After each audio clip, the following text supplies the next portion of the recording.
Okay. Yeah. This was late.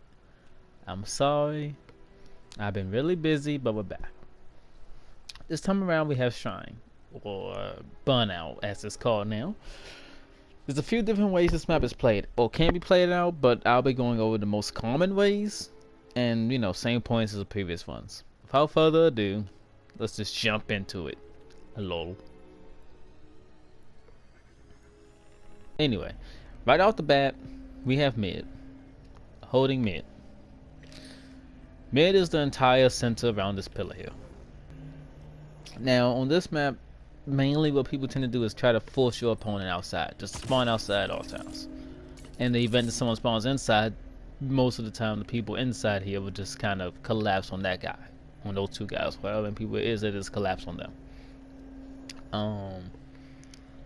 Again, unless you play this map differently, but you're using more ranged weapons, then having inside control is definitely the way to go, again, for most people.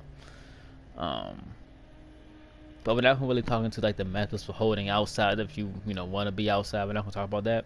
Again, we're talking about like the common methods. So upon that, you have a couple of different options for angles that you can control.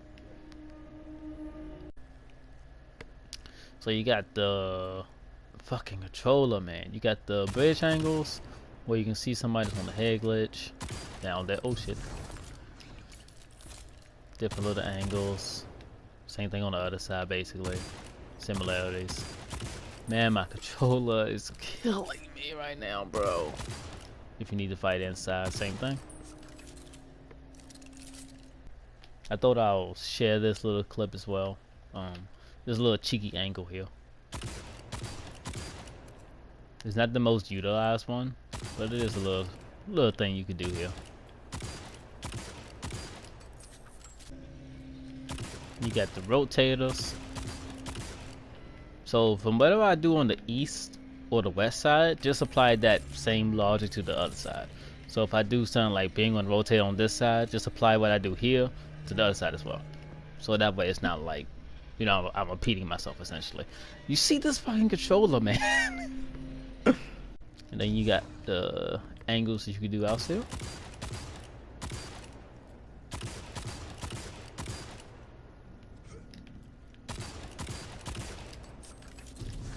Now, personally, I feel the most success comes from a really good coordination on this map, at least when you're holding inside. I find that a team of excellent coordination literally just snowballs the other team on this map. And that kind of looks like something like having one or two guys kind of just like in the mid here, suppressing fire, and from obviously the main point of entrance, suppressing fire from like that. And then maybe having one of the other two guys like both on east and west. So it's kind of like, you have all the angles blocked off, but they can't go anywhere, So like if there's three guys, in mid, then the guy on east, for whatever reason, like say the guy on east is like alone, there's never nobody over here or whatever, he can kind of maybe get like a cheeky little angle real quick, maybe throw a nade over into mid, fucking controller, and then come back if he needs to. Same thing for the guy on west. If a guy down mid dies, then the guys on either side can collapse back inside. There's that.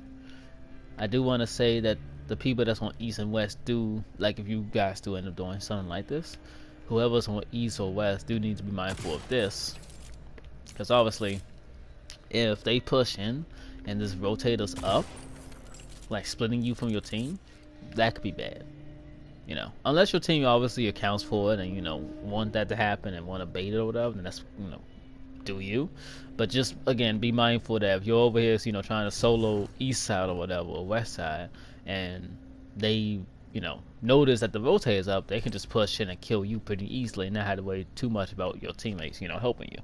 And then they basically just push into C from here, or A, have a little bit of inside. So when you start the game, you either spawn here or you spawn on the other side, right?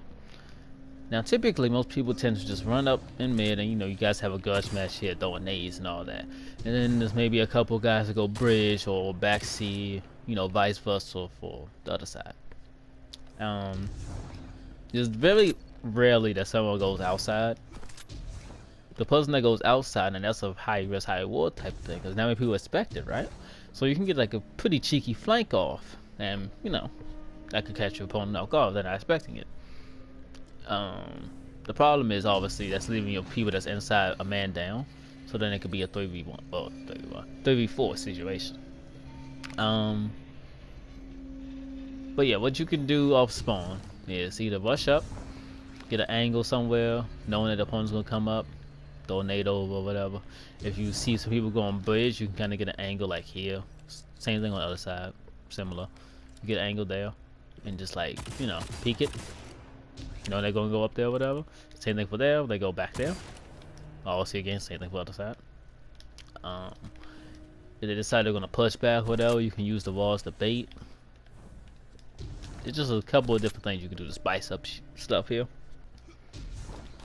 Now, outside. Allow me to explain why outside is bad. Outside is bad because you're honestly limited to what you can do. Being inside, you have a number of different opportunities. You can, like I was talking about before, you could be here, you could be mid, you could be on the other side, you could be on bridge, you could be literally at so many different places. You have control of a lot when you have inside control. When you got outside control, sure, you have outside, I guess, sure, but you don't have too many different ways you can actually approach. You don't have too many different ways you can angle stuff without them knowing where you're going to be at. There's not too many ways you can mix it up.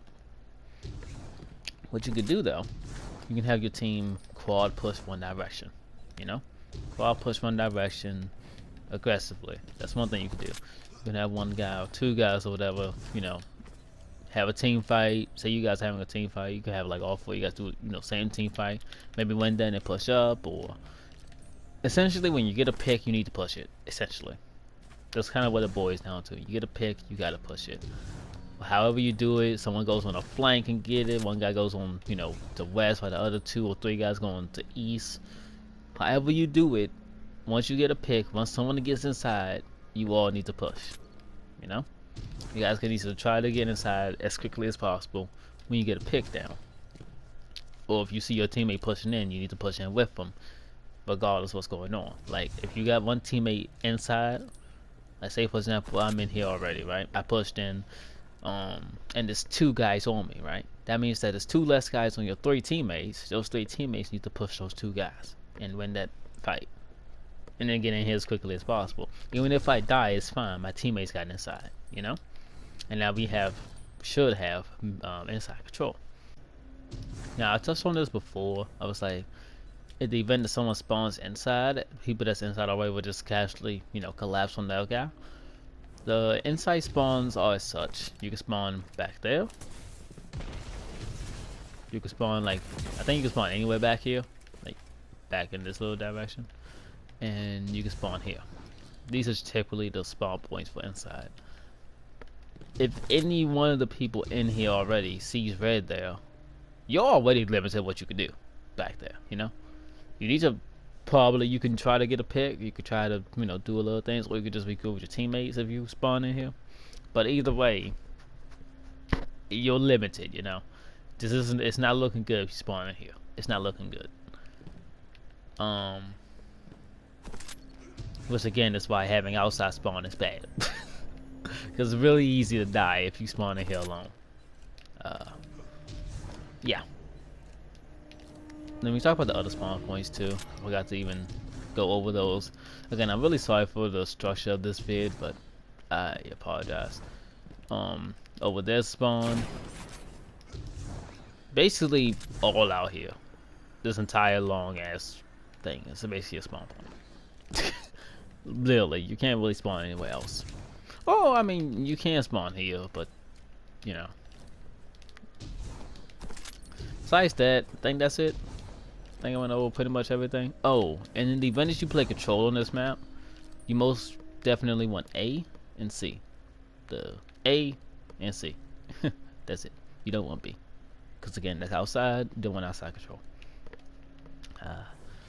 that's it for this vid. Again, sorry for how poorly structured it is compared to the other ones. Hope this helped out, and thanks for watching. Sayonara.